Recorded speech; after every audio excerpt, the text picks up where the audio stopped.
Positive Day Delivers, this is Dr. Gigi Sunga from I Can Change Project. Magandang hapon sa lahat ng mga delivers natin. And sa first time po tayo mapanood sa aking YouTube channel, thank you very much.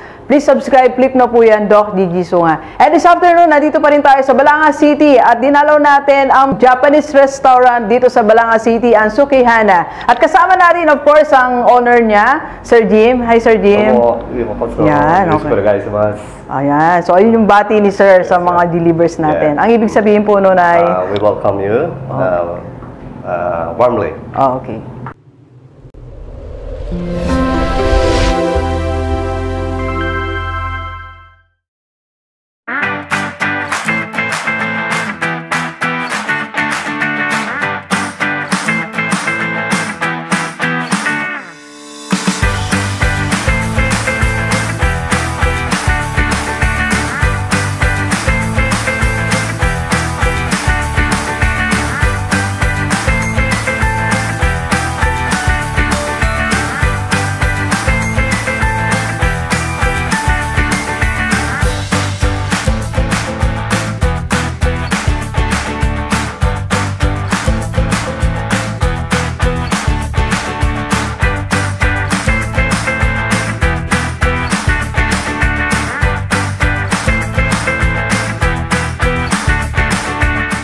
So, kasama pa rin natin si Sir Jim. Sir Jim, ano po bang, yan.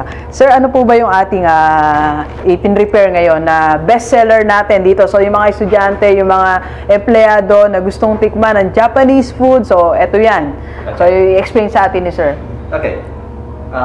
First, itong naka-screwed, this combination of pork, chicken, and vegetable, we call it kushikatsu in Japanese.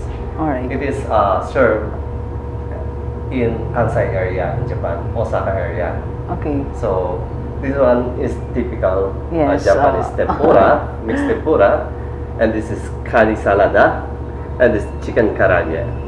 The last one is our number one noodles, ramen, tonkatsu ramen.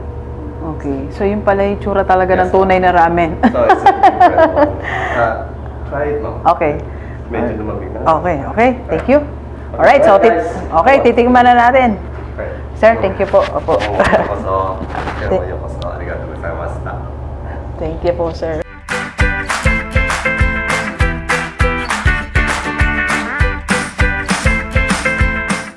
Alright, so thank you very much, delivers. Enjoy the rest of the day and let's go!